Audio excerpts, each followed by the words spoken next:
And welcome everybody. Looking forward to this panel. I'm Jason Yanowitz for those who out there who I've not met before. I'm one of the co-founders of Blockworks Group. We're a media company in the space. We run about 20 different podcasts and help investors really understand the crypto space. But this panel is not about me. We're going to focus this panel on talking about how do you grow a decentralized brand to the mainstream.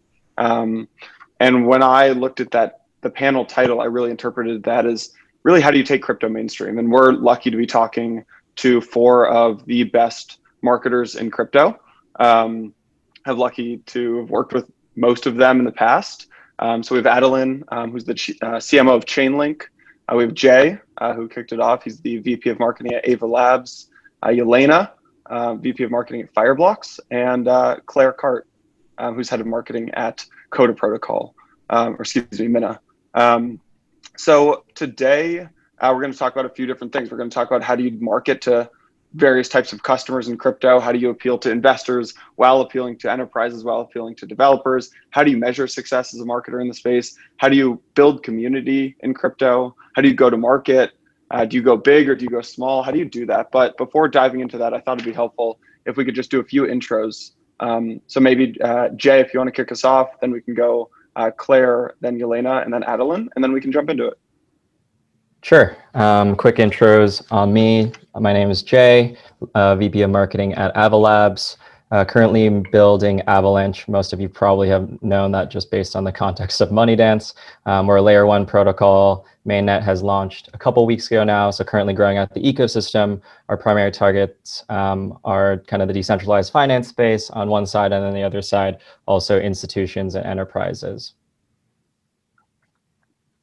Good morning, I'm Kart. I'm head of marketing at 001 Labs, which is building Mina protocol. Mina is still in testnet phase, so we're also a layer 1 protocol similar to Avalanche.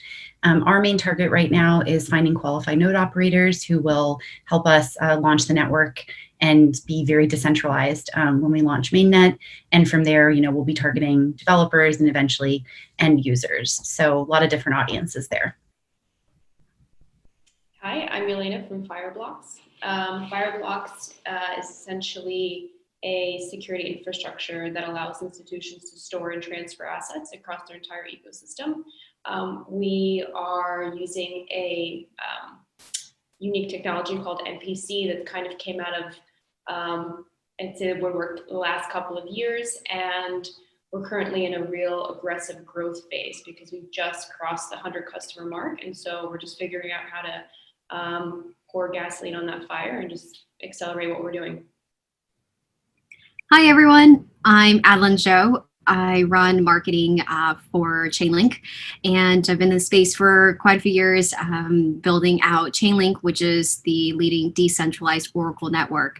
Most of the DeFi projects you probably see out there, from Synthetics to Aave to Yearn, they use Chainlink in their products and protocols in some way or another to get data from off-chain sources on-chain. Amazing. Thanks, everyone. And Adelyn definitely wins the best background of the day. So thanks to you, Adelyn. Claire, I'm going to throw this first question out at you. So we've talked about this before, but marketing in crypto, I mean, you guys have one of the hardest jobs, right? Because not only are you marketing your product, but a lot of times you're marketing crypto. And the funnel kind of looks like you have to market to folks outside of crypto. They come into the space, you're educating them. That's the educational layer. And then once they come into crypto, you have to show them why your product is better than all the competitors, right? And Claire, you mentioned this in your intro, like you're talking to several different folks, node operators, developers, eventually maybe enterprises, investors, right? So how do you manage marketing to several different types of customers?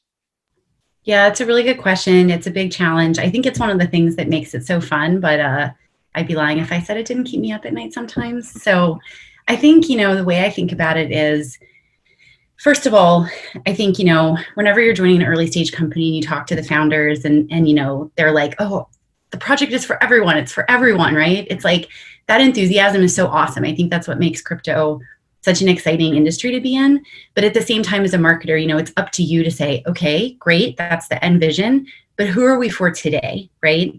Like, who is our actual customer or user?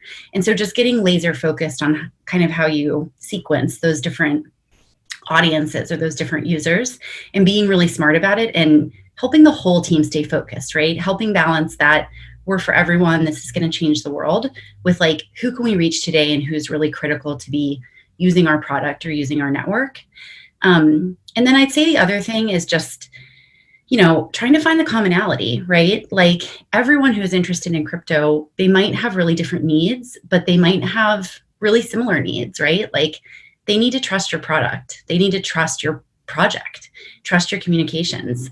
They want to understand that you're not going to overpromise them. It's a huge challenge in our space. So I think balancing those two things is like how we're finding success with our audiences. So sequencing, and then also just finding the commonalities between them. And Jay and Adelyn, I don't know if you want to piggyback on that, but one of the main questions I have is just like, okay, so you have all of these different customers. How do you decide? I think maybe it's Yelena who put it like this last time we spoke, but you're essentially building a marketplace, right? Like, how do you decide who comes first when you have all these different types of customers? Yeah, I can take that one first. So I think backpacking off of Claire, one of the really interesting parts about our space is we have so many customers, like it's been said multiple times. And I think with the focus that we're trying to approach, the strategy that we have at hand is basically, let's figure out a product market fit for the customer segments that are closest to us. And so when I kind of did the intro before, I was mentioning DeFi on one end and enterprises on the other. I think those two are kind of the closest to the ground. And from the execution standpoint, we have a bunch of hypotheses out in the wild saying, hey, I think we can engage those customers first. And also, as we all know, we're all in very we're in a very fast landscape, and we're agile teams as well. And so at the end of the day, if things don't work in one way or another, then we can totally scrap that idea and then reiterate and then kind of launch in a newly found thesis or hypothesis, whatever kind of works best in that framework. And so I think another interesting thing is, like, it gets a little bit more technical, but we, at least from our network's perspective, we have customers segments like node operators, we have retail traders, we have developers, we also have developers who have projects backing them, we have developers who are all decentralized all across the world. So even with these kind of broader segments that I've discussed, I think we also have more niche segments within them, and it's all about adjusting your brand messaging and then figuring out how best to engage those customer segments in the best way possible, and also make sure that there's as little friction as possible within the customer journey from end to end. And I think once you're able to establish that really nice primed lead gen funnel, then you're able to bring people all the way from the top all the way to the bottom, and you kind of have this virtuous cycle that works ultimately for the long run. And I guess so 2 points. I think Yelena made a really good point earlier, that there is stages of a cycle. So there's when you're a 5-person startup versus a 60-person, you can focus on different things. So what is the minimal viable network you need to get started for your node operators? What is the minimal stuff you need to get, a couple of use cases and start building there? So I would say, yes, segment out, because there's no way that you can boil the ocean with so many. Like a traditional business, all you have are just customers, that's it. But here you have community, node operators, your users, your developers, your open source, regulators. It's like it never ends. So focus, especially if you're early. How do you go about, or I'll back up a little bit. So earlier, a few years ago, we saw companies raise hundreds of millions, if not, in the case of things like EOS, like billions of dollars, right? And they had their thesis was that you could raise hundreds of millions of dollars and then give a lot of that money to developers to build on top of your platform. And we saw that, maybe that wasn't the best. You can't just throw money at folks, especially developers, right? So, Jay, you said you had this thesis that maybe like DeFi was going to be low-hanging fruit for you guys, or like enterprises, or, Adelyn, you guys have done a phenomenal job, it seems like, at the marketing side of things. And Yelena, you obviously have, rapid like product market fit, and everyone loves Fireblocks. So how do you go about, like, you have the thesis, right? You take it to market. If this was a more traditional like SaaS company, like a Salesforce or something, it's pretty easy to see, do my customers like it or do my customers not like it? In crypto, I think it's a lot harder. how do you actually go and test whether or not your thesis is right about your customers?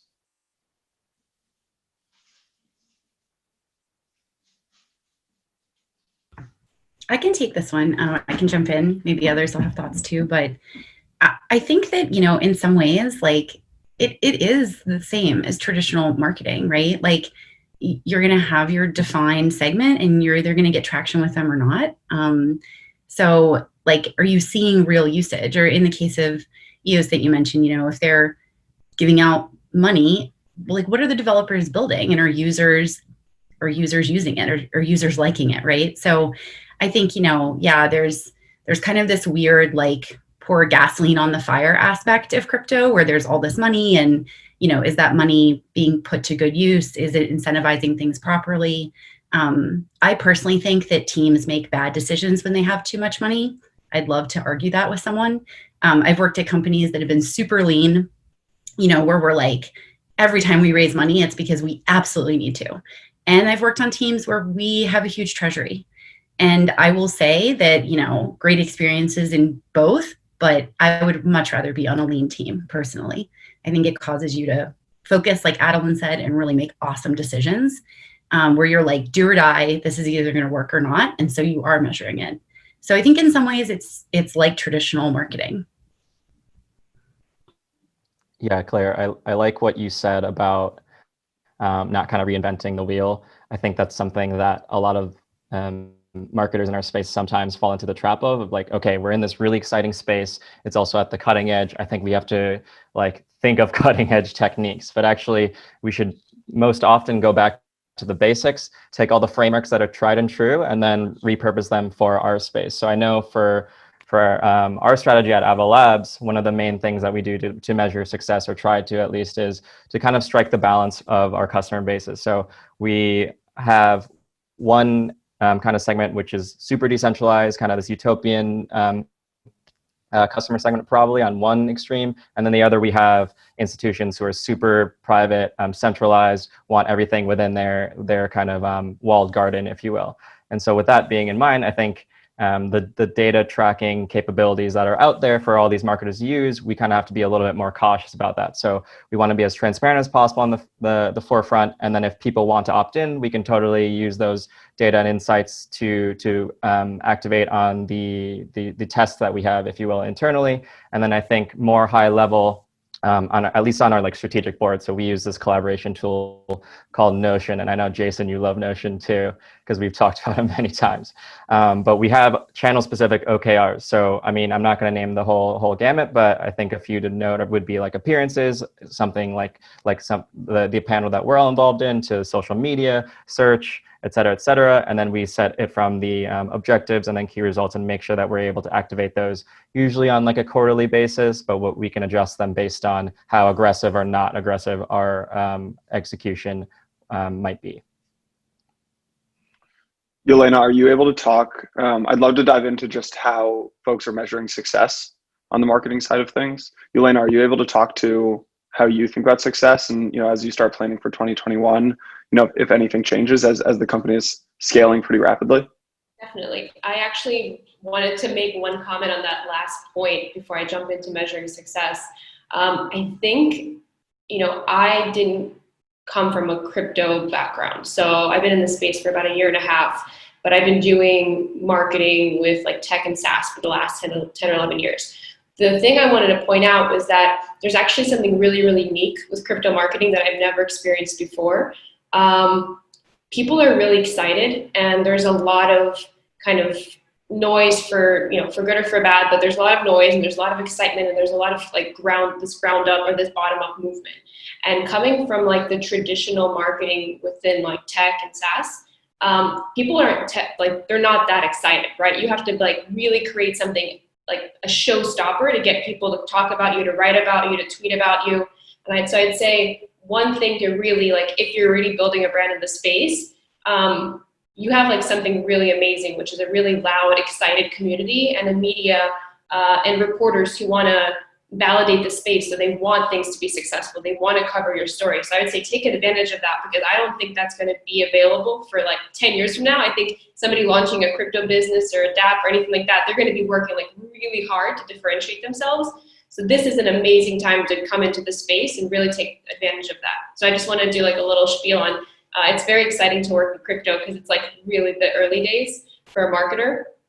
But to answer your question, I think for us, it's a little bit different from some of the other marketers on this panel.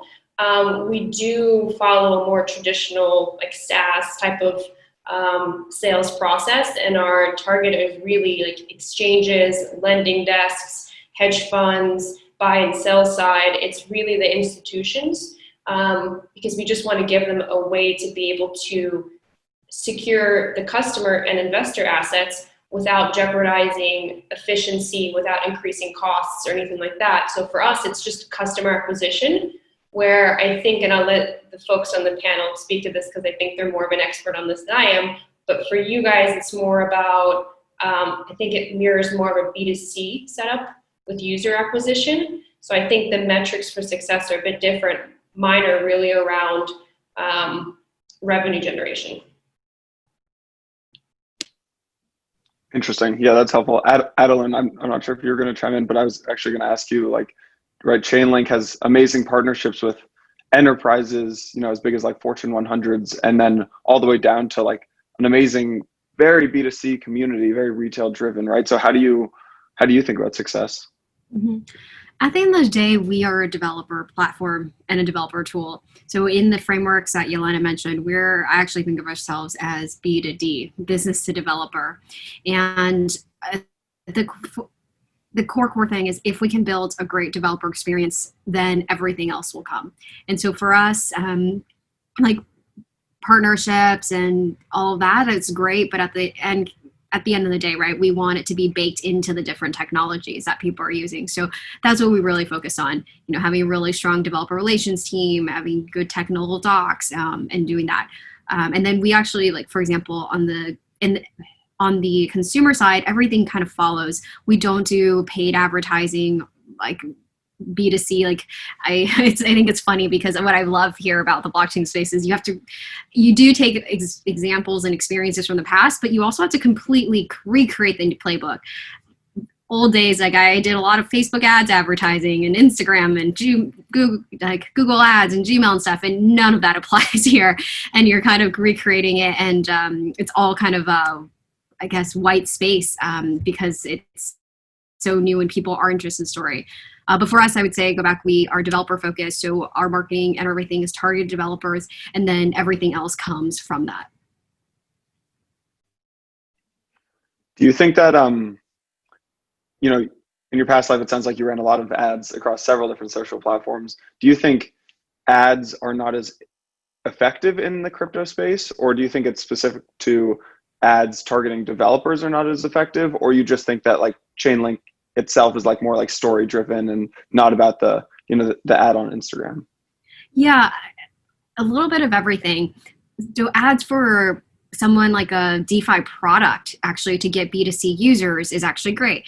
If you're crypto.com or Aave or something like that, you want to probably do that. BlockFi or Celsius, right? You want people, so you will be using ads B2C.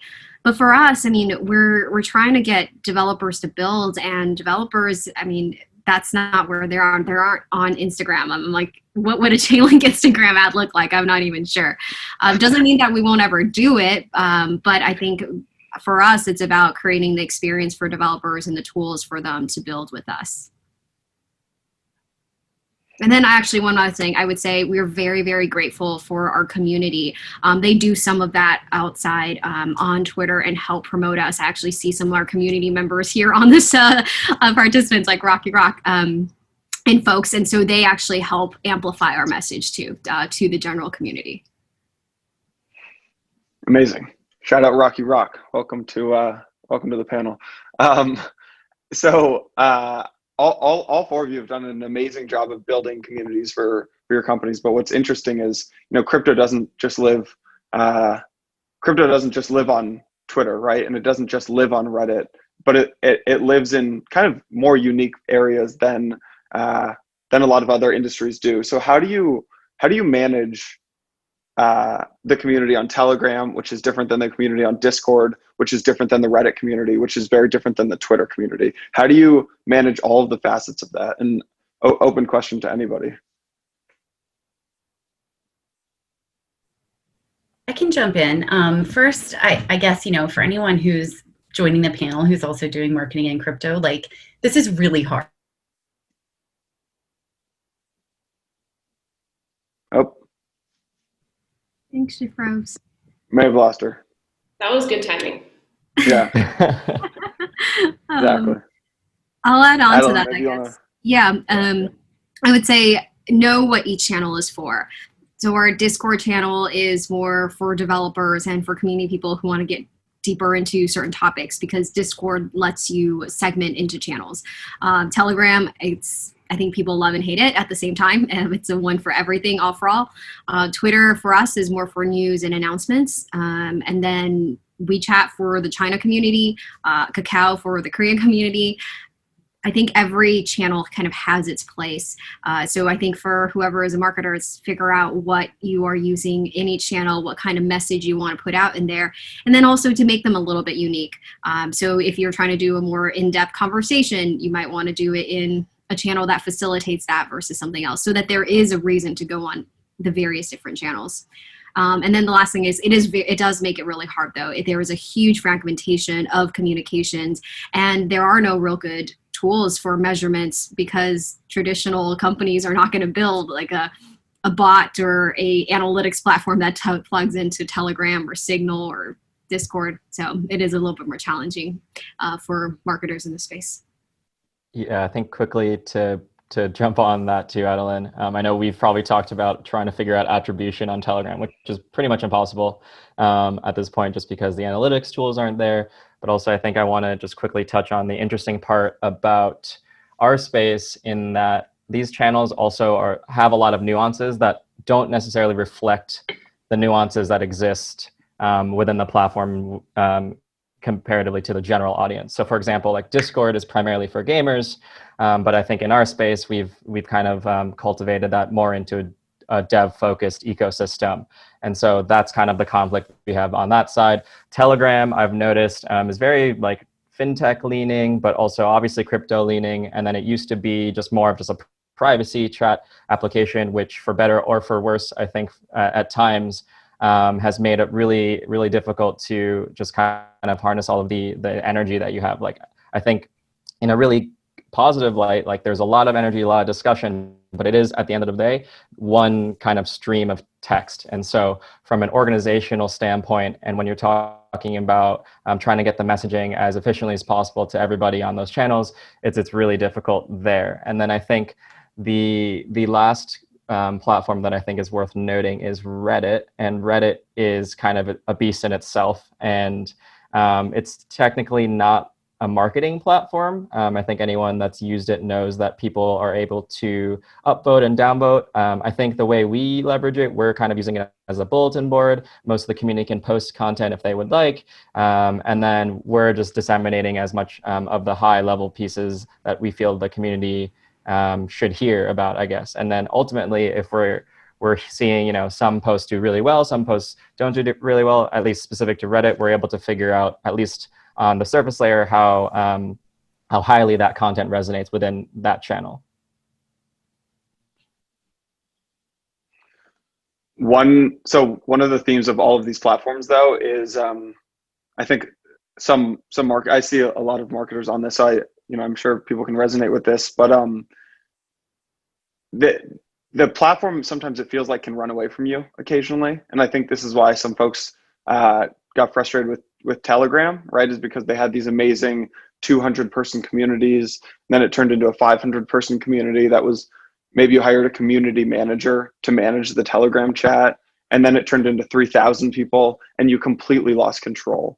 And what losing control means is really, instead of being able to define your brand, you let the community define your brand, which is oftentimes good, but sometimes it can be a bad thing, right? So how do you build communities like this and leverage things like Reddit, where Jay mentioned that their whole community can post, right? Or Telegram or Discord, where anyone can really post, but also, still keep that brand narrative and not let the thing run away from you.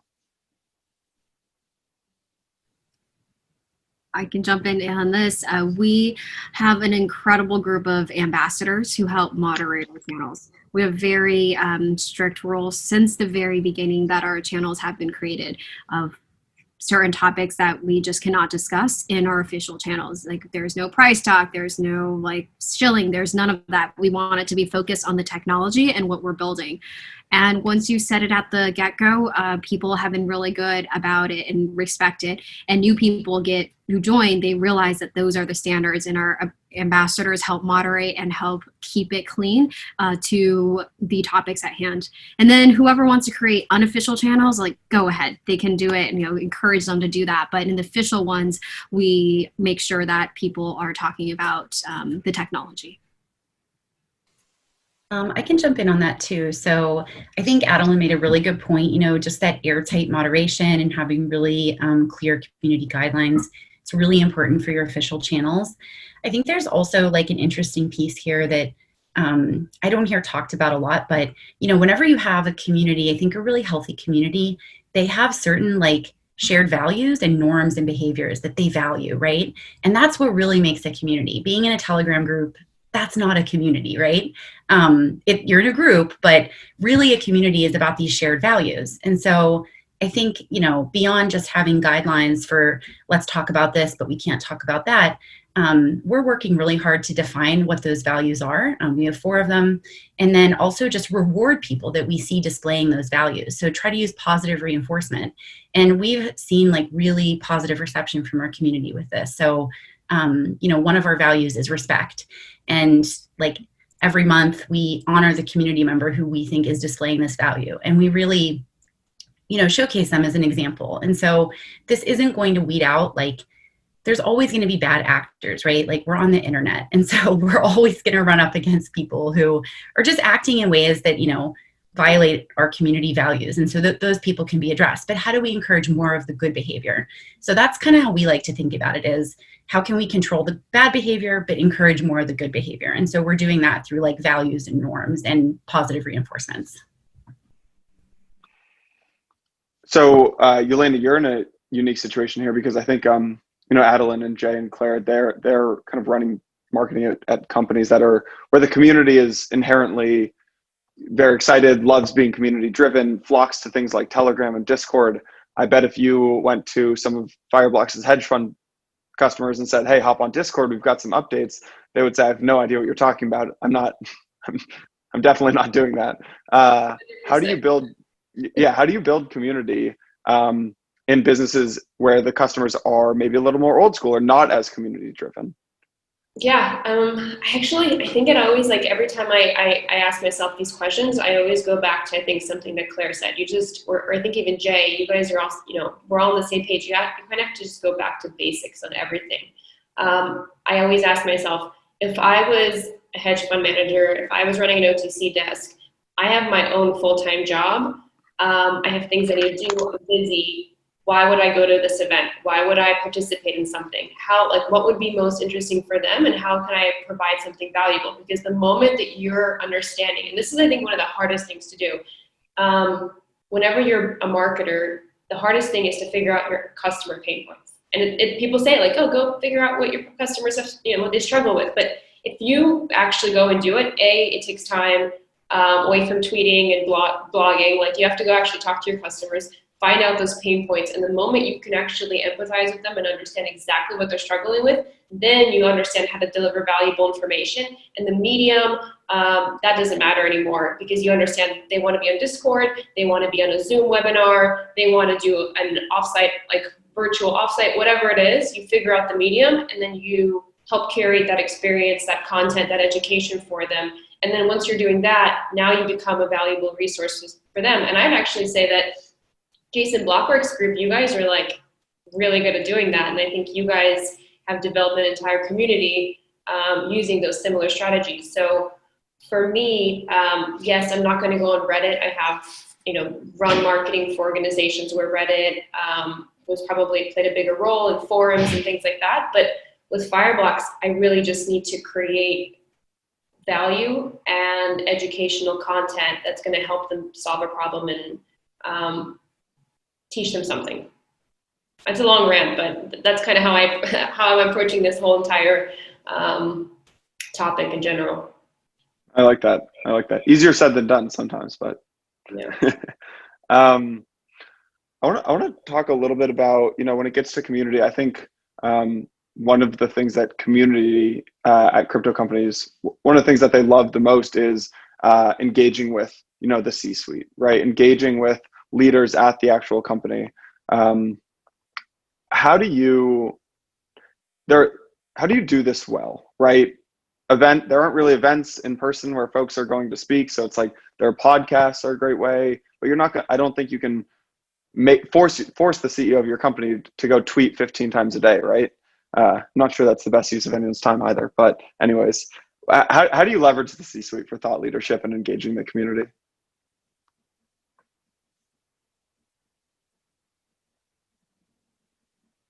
I'm happy to kick it off. I think this is a really hard balance because depending on your founders and your C-suite, you are going to be taking them off something else that's really important, whether that's, closing partnerships or coding, right? All of those things are so essential. And so you really need to first make sure like every opportunity you find for them is a good fit for the audience, and also that they have a really relevant message to deliver. And I think that's hard because, if you do get into the fortunate situation where you're a high profile project, you get so many requests to speak. And so it's like almost a matter of, just refining it down so that they're speaking on stages or at digital conferences where like their message can have an impact and it's actually worth their time.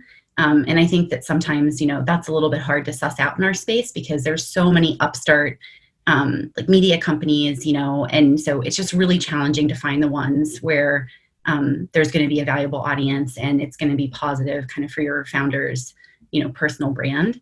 But I think the other important thing is just helping them develop a platform, like matching what they care about with what your audience wants to hear about. And I think in our space, like founders are really compelling because I think they're really authentic. They're so close to the technology and the mission and the vision. And so I think, continuing to preserve that is a really important way to like build a strong brand.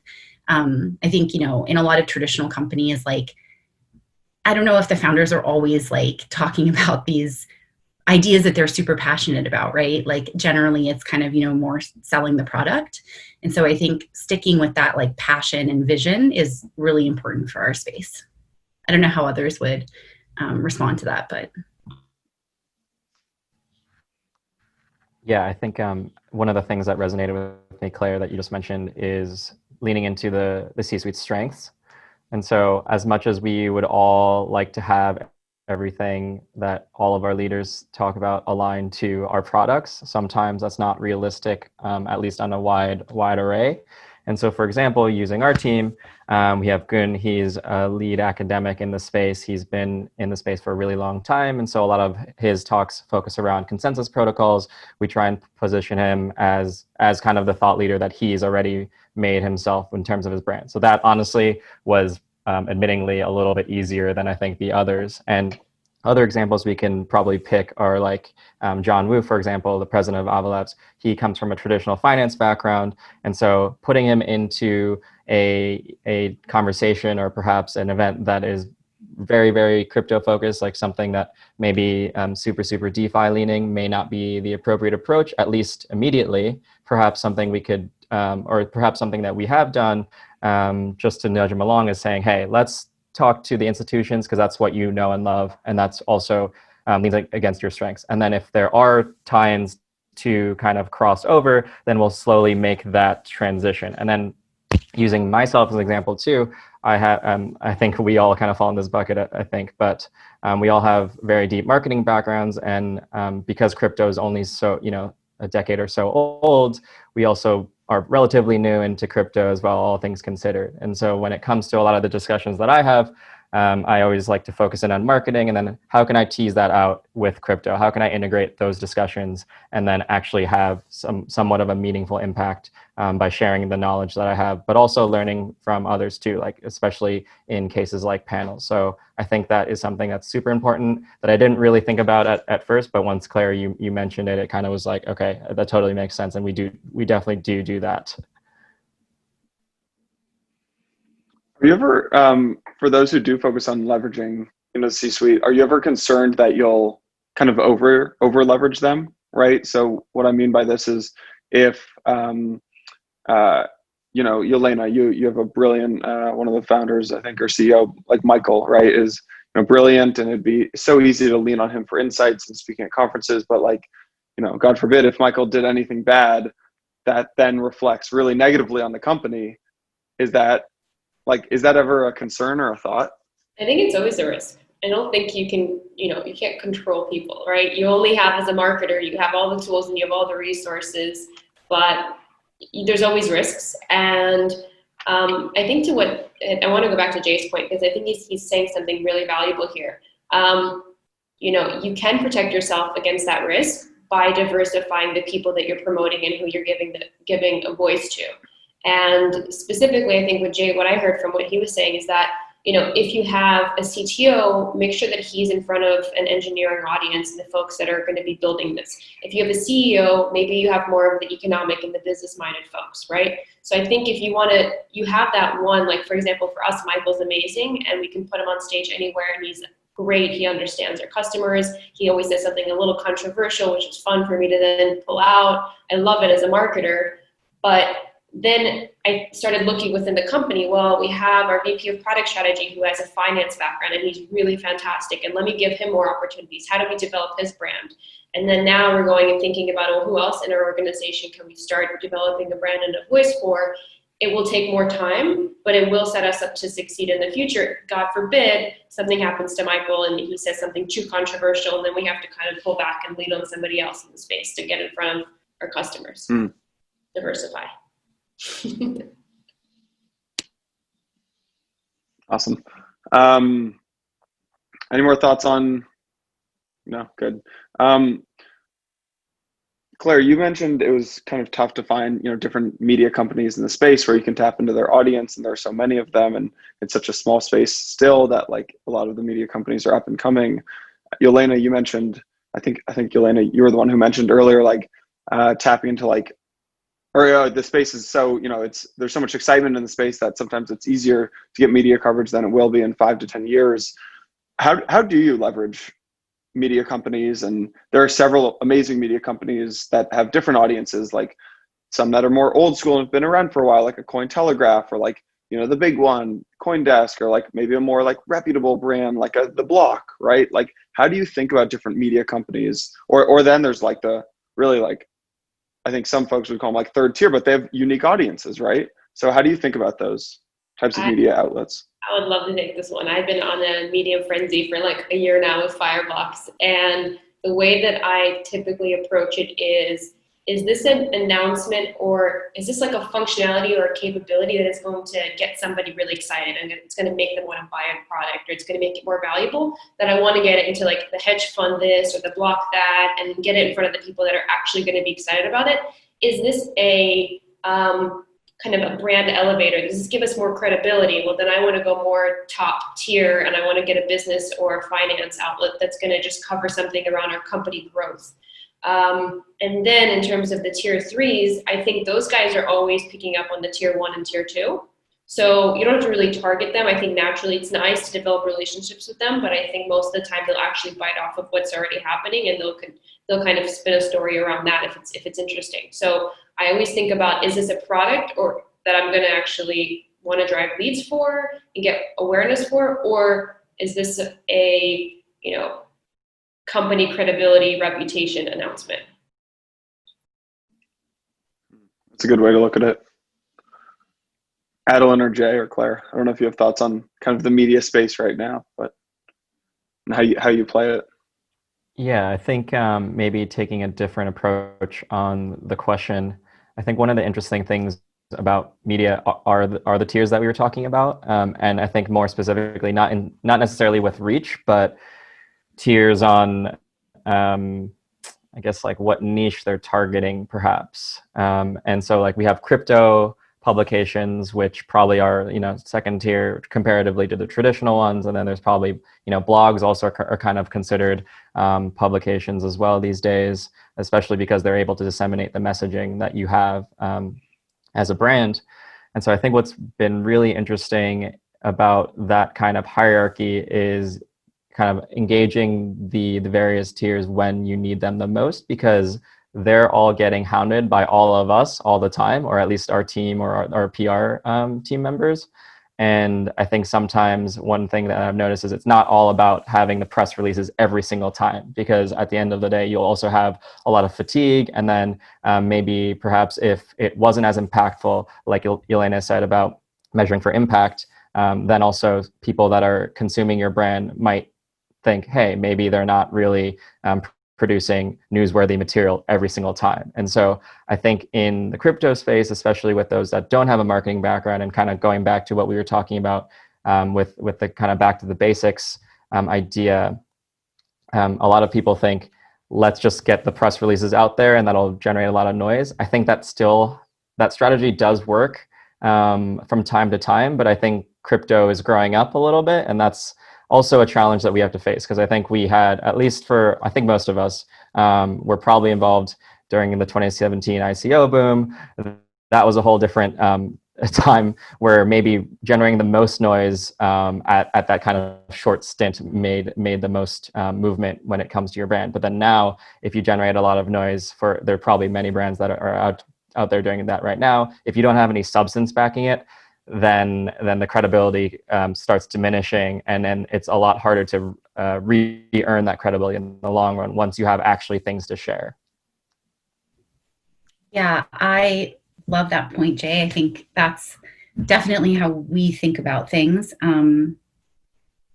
I do think that you have to be protective of your brand, at least in terms of many different facets, but definitely like the media angle. So I do think that we've grown up from the days of like just deluges of information, more is better.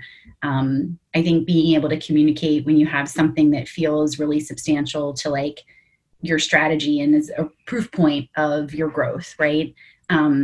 Staying away from the hype and really focusing on like, what are those proof points, right? Did you reach a new milestone in your community or close a really interesting partnership, or, whatever it is that you're focused on, just communicating something that does have impact, I think is a better way to go, because hopefully people don't get tired of hearing from you, and I think that's something that is a big risk, especially when, if you're putting stuff out there and you have the community amplifying it and you're just like everywhere all the time for everything.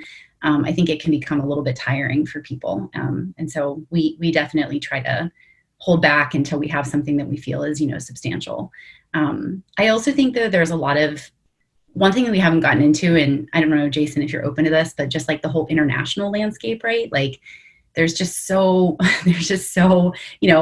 many different platforms and media companies and languages and geographies. And I think that's also a big challenge too, just to think about like how you make sure that your message is translated well, or all of those things, so that you are getting the right message across. And I think that's even more of a reason to just be protective of it. Like if you're able to put out a release and make sure that it's translated into your priority languages, you and you're kind of driving that, or someone in your community you trust is driving that, as opposed to putting something out and then it gets translated into different languages, but the translations aren't that good and the message kind of gets lost, or, kind of moves off center. I think that's a great place to go. I would love to hear, all of you are running like a truly global marketing strategy here. And I got tagged on Twitter by Avalanche saying, excited for this panel, like at Jason Yanowitz. And then I got tagged again by Avalanche Japan. And then I got tagged again by Avalanche Germany. And I was like, oh my God, Jay is really on his global marketing strategy here. That's great. So I would love to, maybe just ask Jay directly, like, how do you do that? How do you do that? I'm sure it's not just with Twitter as well, right? Yeah. So I mean, I think a lot of the credit goes to the ambassadors and the community managers that Adelyn also gave a shout out to. And what's interesting is when I get asked how big our marketing team is, it's like, are you asking about the core strategy team? Because that's very lean. It's like 4 or 5 people. But if you're talking about all the community managers all over the world, it's probably around like 15, almost 20 at this point. And so I think it's a pretty simple system. We have an office in New York, and so that's kind of our strategic hub. And then from there, we generate all of the content strategy. We also work with the community managers to make sure that they're buttoned up to the local markets. And then once we have that strategy set in English in this case, then we disseminate outwards and kind of plan out, usually like 1 or 2 months ahead. And then after that, it's pretty much just a hub and spoke model. So all these community managers, we do a lot of rigorous, I guess, like interviewing and also research on their backgrounds, trying to make sure that they're the right fit for this type of like new role, if you will. Community management back pre-crypto, I think was still relatively one way in that the brands would kind of speak down towards the customers or to the customers rather. And they were able to just have that one-way channel. And I think now, because of all the platforms that we talked about before, Discord, Telegram, Reddit, all these things, they're 2 ways and they're also 24/7. And then also if, especially with crypto, if you have a token involved, that's also trading at 24/7 as well. And so I think there's a lot of complexities here and a lot of people have a lot of things to talk about. And so at the end of the day, it's just about reeling everything in, sticking to the core strategy, and then just cutting the noise. I think at this point, everyone that's here is probably on board or have already evangelized through and through that the noise that we had experienced back a couple of years ago was not healthy for long-term growth, even just for the space overall. So I think everyone's keen on that strategy, I'm sure. So one of the things I also wanted to touch on, which kind of relates to this, is the decision at the beginning to go niche, or to go very niche when you start, or to go big at first. And so let's take Avalanche, for example. Some folks would have said, we need to get Avalanche to be a really large company in the US, and then we'll expand to Europe. And once we've got Europe, we'll then go to the APAC region, right? And other folks, right, Jet, I really like what you're doing, where you're saying, look, from day one, we're a global company, right? And so how do you make that decision? It could be talking about geography, it could be talking about your customer base, but how do you, whether it's Adelyn or Yelena, Claire, Jay, how do you think about starting niche or going big from the start? I think on the customer side or your product market fit, you probably want to start niche instead of boiling the ocean. But I think on the community side, I think it is good to maybe have some focus, but at the same time build the foundation so that you could be global. Just like before COVID, right? Blockchain companies, a lot of them were decentralized, and so you already knew how to work remotely. But suddenly when COVID hit, a lot of traditional companies that were in one location struggle a lot because they didn't have the systems and work styles in place to be distributed. And so I would say if you are trying to create a global maybe community, maybe start with 1 or 2 locations so that you can at least learn how to be in multiple locations, so that when you do expand later, it's easy and you're not all of a sudden going from one to many. Because there is a DNA thing, because when you're doing anything from the hub, as Jay mentioned, you always have to constantly be thinking about the other spokes, and that is an exercise. We have a really strong community in Asia, in China and Korea, and you don't want it to be an afterthought that everything you do there is like, oh, and then them. You want them to be part of that fabric, and so ideally, if you can start with 1 or 2 locations to begin with, that you can bake that mentality into everything you do, and then when you expand later, you can. We did not go expand across the world because that's too much, but at least have that foundation set for later. I think that's super well said. The only thing I'll add to that is just, again, thinking about it in like a formulaic way. Where are your users based? Do you have any regulatory issues, right? You might want to go expand into a space, but just the customers or the users aren't there, or your product isn't able to support it. And then 3, I think what Adelyn said is really spot on. You don't want to replicate a message before you validate it. I think that's really well said. The next thing I wanted to get into was just marketing trends for 2021. crypto is, I think it's good. Like, go back to the basics. You don't need to reinvent the wheel, but sometimes in crypto, you kind of do have to reinvent the wheel a little bit, and you do have to. There's meme culture, and things do live on Twitter, and people love using GIFs. Everyone loves using GIFs, but especially crypto. I was on Giphy yesterday, the website, and I looked at eToro's brand page, and they've uploaded 130 GIFs that have been viewed 44 million times, which is I'd never even thought to create our own company GIFs, right? I'm slacking. So what do you? I don't know if there are any trends or things that you think folks should be taking advantage of. Not to give away your dirtiest little secrets here with marketing tips and tricks, but are there any tips and tricks and trends that you think are going to get big in 2021 that you all are thinking about? One thing that's on my mind, and I don't have an answer for this, but just with the rapid shift to everything being digital, like I think previously in-person events were really important for crypto. They were so important for building community, especially from our point of view with that developer audience. Like just being able to go to DevCon and have our own side event and have people meet our founders and meet our coders, meet our team, and really connect with them. That was so crucial to finding core community members. And so, I'm thinking through, well, how does that translate to digital events? Because as great as they are, I think they have an advantage in that, yeah, everyone really can join, right? Like you don't need to buy a plane ticket to go to DevCon to make that connection.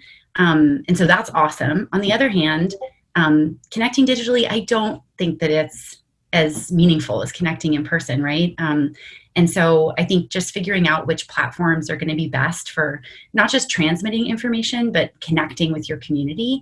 That's something that I think is going to be a huge opportunity for 2021. And I would assume we're all trying to kind of figure that out, is what's the best platform to use and how can we kind of take advantage of the digital reach and the accessibility, but also forming those bonds and those connections. I think that's a really big challenge. Very well said. As an events company, I know where you're coming from. Adelyn, I know you have to jump in a few minutes. I don't know if you have any thoughts on big trends or what you're thinking about from a marketing standpoint going into next year. Oh my God, I'm just thinking it's 2021 already. Yeah. We're trying to get out of 2020 really quickly right now. As fast as we can this year. Yeah. I think what Claire was saying is spot on. I would also say you just don't even know what the trends are. Like I think the space, like it just changes so fast from yield farming to something else to who knows, God knows what. That you just have to be really, really nimble. I think you create a plan, and Jay mentioned we do OKRs, we do planning as to the extent that we can, but we always want to try to leave some room for flexibility and for adapting to the markets and to what's going on, because as marketing, you are at the forefront, so you have to be able to adapt and know what's going on and jump on trends and new ways of doing things. So I'd say, yeah, events, and we hope that those are back, probably more digital content and figuring how to create community online, and then some, I don't know, X factor I'm sure will come up and then we'll all jump onto it. Then your whole marketing strategy goes out the door. But actually I think it's really funny. You mentioned the Giphy example. That's actually something that traditional projects and companies have been doing for years. Like I actually did that back 4 or 5 years ago. I'm like, oh, maybe I should look into that again. So someone else was saying earlier, what's traditional we can bring in. I think it's also a time to take a step back and look and see what can we learn from the traditional regular marketing space. Yeah. But thank you. I'm going to step out. Thank you. See, Adelyn, thanks so much for joining us. Yeah, but to Adelyn's point, Yelena, I remember you mentioned that to me, like, I think it was 4 or 5 months ago, or maybe even longer than that. You're like, well, one of the low-hanging fruits is for crypto marketers to just look at what folks do in the traditional space, right? Because you don't have to reinvent the wheel. So, but yeah, I don't know. I don't have a digital trend. I just feel like next year, everybody says this, but I do really think that next year, institutions, I mean, it's just been like so many green lights and so many signals around the institutional kind of adoption of digital assets. So with Libra launching, I think next year, That's my guess. I think that it's going to continue to enter the mainstream. It's going to be a more common topic. And I don't know if there's any like tricks and tips around that, just preparing yourself for having to explain it to more people. Almost going back full circle from where we started around the user journey and talking about the different segments, like getting prepared to educate people who aren't really, up to speed on the space and capturing them and getting them into your funnel. Which is not a digital trend. It's just a more of a. I think you're spot on. I think I may have a semi-trend maybe, but here it goes. So I think the idea that I'm trying to convey here is if we all remember the Lightning Network, I believe they did the Pass the Torch initiative, and that to me was really cool because it got everyone involved, or it got a lot of prominent people involved, and then a lot of people started engaging to it. And then I think in addition to that, the most interesting part was it actually used the product. I think in our space, usability, even now, it has been a really touchy subject just because it's really hard to get kind of the mainstream folks onboarded with, managing private keys, using wallets, all these things that we kind of take for granted at this point, probably.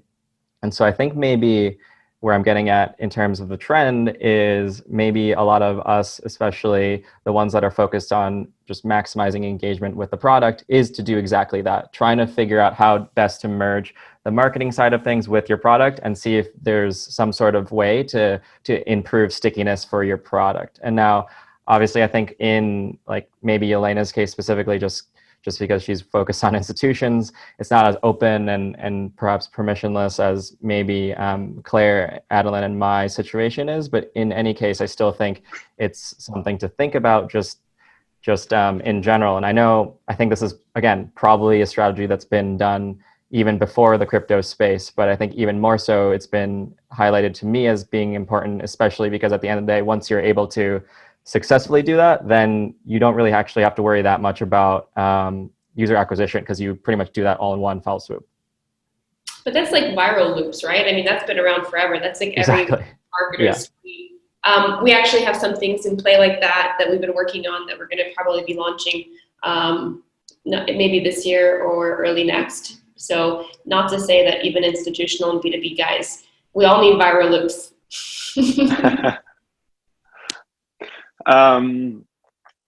To wrap this one up, because I know we have to close this down in a few minutes, I wanted just everyone to go around and say either their most controversial thought about marketing and crypto marketing, or you can take the easier road and say your favorite new marketing tool that you think, there are several marketers and on this call that you think the marketers on this call could benefit from. Could just be a quick social media analysis tool, or a big email marketing tool that you've just implemented. Yelena, you look ready to go. So and then also just if folks, if you could also just say the best way for people to get in touch with you or to find out more about Fireblocks, that'd be awesome. Sure. Yeah. I mean, to find out more about Fireblocks, go to fireblocks.com or Twitter, FireblocksHQ. But I would love to do something controversial, but I'll give you guys something handy because I think that's probably a better takeaway. There is a tool called SparkToro.com, and it's amazing for understanding your audience. So we spent a lot of time talking about your pain points, where you spend your media, who's your right media targets, all these things. SparkToro is amazing. You basically enter any website or Twitter account or anything like that, and it says, well, if you're interested in this user or users that go to this website, here's all this amazing stuff in terms of what podcasts they listen to, what blogs they read, what other Twitter accounts they follow, and it gives you a really, really nice way to kind of focus in on that audience. So if you're building a brand, you have to be focused, to what Adelyn said, and that's a great tool that allows you to kind of just narrow in on the right folks. SparkToro. All right. Noted. I like that. Claire or Jay, what about you? I'll say something that I think is controversial. I think that we're still a really long ways from mainstream adoption. And I know no one wants to hear that, but in as much as I am really bullish, I just think we are. And so getting really like straight about that and accepting that and, you know, marketing accordingly, I think is like a fundamental advantage that you can have as a marketer. The other controversial thing that I'll say that I hear a lot is you don't need any experience in crypto to be a great crypto marketer. And I think more teams, if they took that out of their description, they would have a much bigger talent pool to access and they would be more successful. I love that. Yeah. The first, I think 9 folks that we hired at Blockworks were purposefully did not come from the crypto space actually. Because our thought was if we're trying to appeal to folks outside of crypto, it doesn't make sense to continue to hire people inside this echo chamber. So I love that, Claire. I think that's great. Jay, you want to close this out? Where can people learn more about what you guys are working on? Where can they get in touch with you? And what's your most controversial thought or your favorite marketing tool? Yeah, sure. So our website's avallabs.org. Sorry, that's my dog, if you can hear. A little puppy. Basically, I think I'll take both really quickly. I think the controversial opinion, I don't think paid marketing is a cure-all. I don't think marketers think that necessarily, but at least the stakeholders that we work with sometimes do think that. So the organic base is super important. Make sure that all of our channels are streamlined, and then you can use paid in kind of a more focused approach based on how you want to engage certain customer segments. I think that may be kind of the quick and dirty there. And then on the flip side, I think the tool that has been the best, maybe I'll mention 2. I alluded to it earlier. Notion is incredible, especially for lean teams. You can really just make it the way you want it. You can customize all the features, and it's just a collaboration tool. It pretty much extends itself as much as you want, or also keeps it as simple as you want. And then I think on the flip side, a more traditional tool is Intercom, or traditional in the digital space, I would say, is Intercom. I think Intercom has been excellent. It helps with SEO from the content perspective because it has articles. It also has a chat function. And then they also enabled a kind of automated system just from people's text inputs. And so instead of hiring like a customer service representative to be on staff for 24 hours, 7 days a week, you can effectively split that time a little bit by having that balance. And then I think the last piece that is really cool about Intercom, which is a little bit of a kind of a middle road when it comes to whether or not it's fully effective. But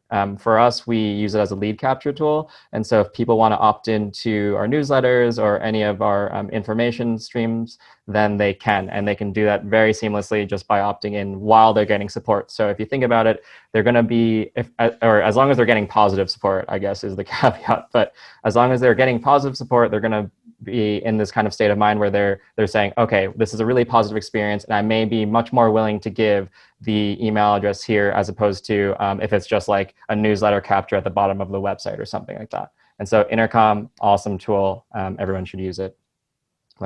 For folks who have not used Intercom, does it just plug into their WordPress website? Is it? How do folks use it?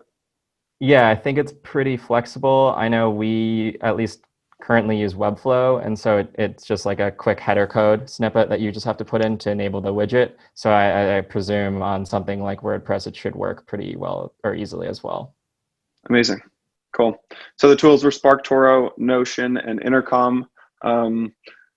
Claire, Yelena, Jay, and previously Adelyn, thank you so much for joining us. I hope everyone in the audience got a bunch out of this.